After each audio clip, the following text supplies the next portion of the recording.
The rain didn't warn that it would come so strong. Mariana was 23 years old and carried in her womb a life that the world still didn't know how to receive. Her father, a man of hardened honor and stone-like pride, had looked her in the eyes one sunny afternoon and thrown her out as if she were trash that shamed the house.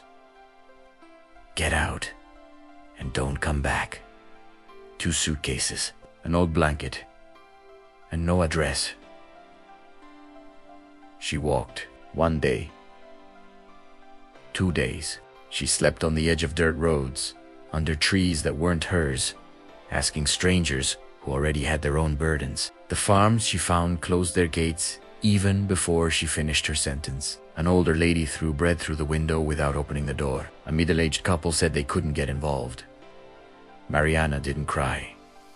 Not because she was strong, but because the tears had dried up, along with the dignity that had been taken from her. On the 3rd night, the sky collapsed. The rain was thick, cold, and furious. The kind that seems personal, that seems to choose someone. And it chose Mariana. Her belly was too heavy, her feet covered in blisters, and then came the first pain. A tightening that started in her back and went down like fire. She recognized it. She knew what it was. The child wasn't going to wait any longer. Through the curtain of rain, she saw lights in the distance. Farm Ambi. The main gate was closed, but a side fence had a loose board, and Mariana pushed with what strength she had left. She didn't ask for permission. She no longer had a voice for requests. She crossed the muddy yard, guided by the contractions that came in waves, each one stronger than the previous. And then she spotted a shed with the door ajar, a thread of yellow light escaping through the crack. She entered. The smell of straw and leather enveloped her. It was a clean, organized stable, with only one horse inside, a large bay animal with dark, calm eyes. The horse looked at her without backing away. It didn't snort. It didn't get agitated. It just looked. Mariana let herself fall onto the dry straw next to the animal's hooves, leaned her back against the wooden stall and closed her eyes. Another pain. Stronger. She beat the old blanket so as not to scream. The horse lay down beside her. No one will ever be able to explain why. Horses rarely do this with strangers, but that animal, named Thunder by its owner because of the noise it made with its hooves on the dry earth, lay down as if it understood that there was a creature there in need of warmth. Mariana, between one pain and another, ran her hand over the animal's neck and cried. For the first time in days, she cried for real. "You're not going to judge me, are you?" she murmured. Thunder didn't answer. He just breathed deeply, and his warm breath was like a silent promise. In the longest night of her life, without a doctor, without a mother, without anyone, Mariana gave birth to a girl. She wrapped the child in the old blanket, cut what needed to be cut with the pocket knife she had carried since the beginning of her escape, and held her daughter against her chest. The girl cried loudly, with full and healthy lungs, and that cry echoed through the stable. Thunder lifted his head and stayed quiet, attentive. Like a guard, Mariana looked at her daughter. Small nose, clenched fists, furrowed forehead as if she was already thinking, and whispered the name she had chosen months before, alone, without telling anyone. Hope, because that was all she had left. And outside, the rain began to ease. Rafael was 31 years old and had the reputation of someone who didn't need friends. He wasn't bad. His employees would answer honestly if asked, but they would say it, lowering their voices, like someone sharing a secret, because Rafael didn't tolerate carelessness, didn't accept excuses, and rarely smiled. He had inherited the farm from his father at 22, after a quick and cruel illness, and since then had carried everything alone.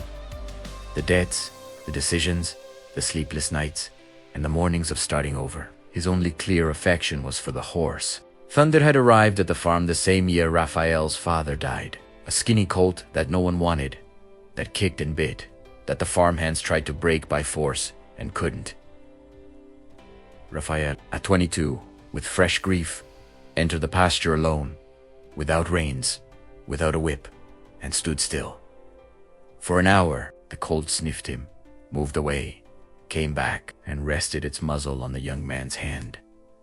No one ever understood that, but the two grew up together, and Thunder was, perhaps, the only creature in the world for whom Raphael was a different man. That morning after the storm, he woke up early as always and went straight to the stable to get the horse for the morning work.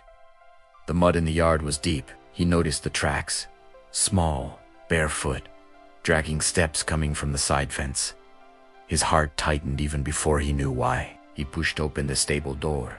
Thunder was lying in the straw, something the animal almost never did, and beside him was a young woman, pale as paper, with a newborn wrapped in a tattered blanket against her chest. The three were sleeping. Or the two were sleeping. Thunder opened his eyes when the door creaked and stayed quiet, as if saying, "Don't shout." Raphael stood still at the threshold. He was a farmer, a practical man. The situation had a simple answer. Call the police, the hospital, solve it quickly. But his eyes went to the woman's face. The exhausted face, the calloused hands, the feet with burst blisters, and went to the child, who slept with an absurd concentration of someone who had just discovered the world, and went to Thunder, who had not gotten up, who was there as a guardian, and who looked at him with an expression that Raphael could only describe as, "Take care of them." He didn't call anyone. He entered slowly, knelt in the straw, and waited. Mariana woke with a start. She saw the man and clutched her daughter. Her look was that of someone who had been hit many times and anticipated the next blow. "I'm sorry," she said, before anything else. "I had nowhere to go. I know this is your property. I'll leave now." Raphael looked at her feet, at the old blanket, at the newborn. "You're not going anywhere now," he said. "Short, dry, but not aggressive." "I don't want trouble," she insisted. "The trouble already happened," he replied. And for the first time in years, something in his chest that was closed gave a crack. "Now we solve it." He called Dana Sida, the oldest cook on the farm, who was the only person with whom Raphael exchanged more than 10 words a day. Donna Sida entered the stable, saw the scene, put her hands on her hips, and said, "Mercy. Raphael, bring her inside right away." Mariana was taken to the back room of the main house. The child was examined. Healthy, strong, good lungs. Mariana slept 14 hours straight, while Donna Sida took care of Hope with the naturalness of someone who had already raised many children. When Raphael asked, at the end of the afternoon, what had happened, Donna Sida told him what Mariana had said in fragments. Her father threw her out, pregnant.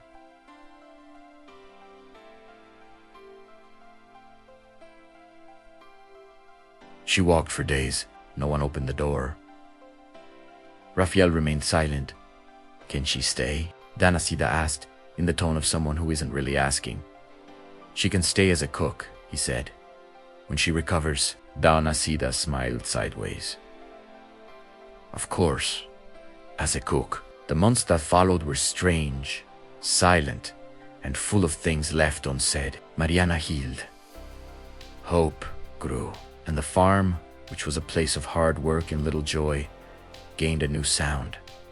The laughter of a child learning to crawl through the hallways, then to walk, then to run. The farmhands, who were afraid of Raphael, melted when Hope appeared. She had her mother's curly hair and big eyes, and she wasn't afraid of anything or anyone, including Raphael. That was the detail that disconcerted the farmer. Hope didn't respect him the way everyone respected him. With decency, she chased him around the yard. She sat on his lap without asking permission. She showed him insects she found in the garden as if they were treasures. And Raphael, who didn't know what to do with that, stayed quiet and looked at the insects with the seriousness of a man being consulted on a serious matter. But what changed everything was Thunder. The horse that was Raphael's, that only obeyed Raphael, that experienced farmhands couldn't ride, began to follow Hope through the pasture when she was 2 years old. The girl wasn't afraid of the huge animal. She stretched out her small hand. He lowered his head. She laughed out loud. He stayed still. Raphael watched this from the veranda, and he looked at Mariana, who looked at her daughter with shining eyes and felt that strange fracture opening wider in his chest. It wasn't pain, it was space. One day Mariana was alone on the veranda at dusk, and Raphael sat beside her without apparent reason. They stayed in silence for a while. "Why did you stay?" she asked. "That morning in the stable. You could have sent me away." He thought. "Thunder wouldn't let me," he said. She turned to him with a look he couldn't decipher. "And you always do what your horse tells you to do." He took his time, and then he said, low, like someone confessing, "Thunder has never been wrong once in his judgment of people. When he doesn't like someone, he warns. When he likes." He didn't finish, but she understood. Love between wounded adults doesn't arrive like a storm. It arrives like the fine rain that you don't notice until you're completely wet. Mariana and Raphael didn't declare themselves on a specific day. It was a construction made of small gestures, of conversations at dusk, of him appearing in the kitchen for no reason and her pretending not to notice, of her telling, little by little, the story of her father, the roads, the stable, and him listening with his eyes fixed on her as if every word mattered, of him telling, little by little, about his father's death, the years alone, the weight of carrying everything, and her listening with the same attention he had given her. Donna Saido watched everything from the kitchen window and said nothing. She just smiled. She just put more coffee in the kettle. It was on a sunny afternoon that Hope, at 4 years old, pulled Raphael by the hand to the pasture where thunder was loose and said, with the authority of children who haven't yet learned that the world can say no, "Thunder is mine."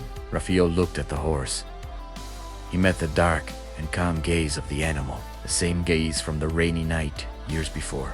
"He's yours," he said. Hope let out a scream of happiness, hugged the horse's neck, and Thunder, the horse that didn't let anyone hang on him, stayed completely still, with his eyes closed, as if that was exactly where he wanted to be. Mariana was standing behind the two of them, and when Raphael turned, she had her hands on her face. "Why are you crying?" he asked, not understanding. "Because I saw it," she said, her voice breaking. "The night I entered that stable, I was afraid he would kick me out. But he lay down beside me, an animal I had never seen in my life. And now you gave him to her like that, as if it were simple." "It is simple," he said. "It's not," she replied. "It's not simple. For someone who has spent their whole life being sent away, none of this is simple." Raphael stood still, and then he did the hardest thing he had done in years. He opened his mouth before calculating the risk. "You will not be sent away from here," he said. "Never again. If you want to stay, if you want to build something here. With her, with me. Silence." Hope was far away, talking to Thunder about things only she and the horse understood. "Are you sure?" Mariana asked. "I'm not from here. I have no family. I have nothing you would need." "You have everything I needed," he said. "I just didn't know I needed it until you appeared in my stable, in the middle of the rain." She didn't answer with words. She rested her head on his shoulder, and he stayed quiet, just as Thunder stayed when Hope hugged him completely quiet, as if that was exactly where he wanted to be. It wasn't a big party. Raphael wasn't one for big parties. It was on a Saturday afternoon, in the farmyard, with all the farmhands present who came for the first time, without that rigid employee posture in front of the boss, but with the lightness of someone who was in a place that now had a soul. Dana Sida cooked for 2 days. She said it was her duty.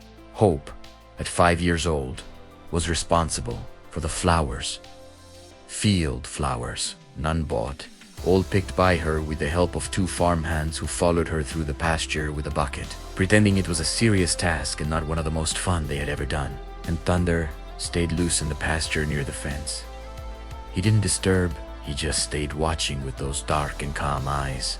When the priest asked if there was any impediment to the marriage, Donna Sida from the middle of the crowd, answered loudly without being asked.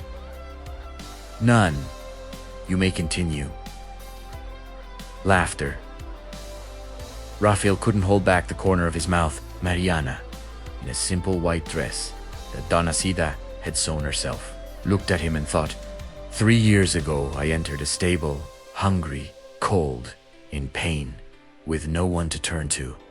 And now I'm here, and not as the end of suffering, as the beginning of something else.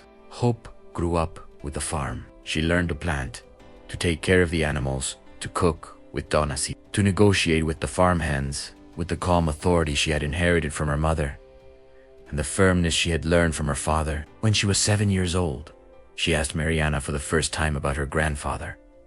Mariana stopped what she was doing. ¿Toes existe? Hope asked with the naturalness of children.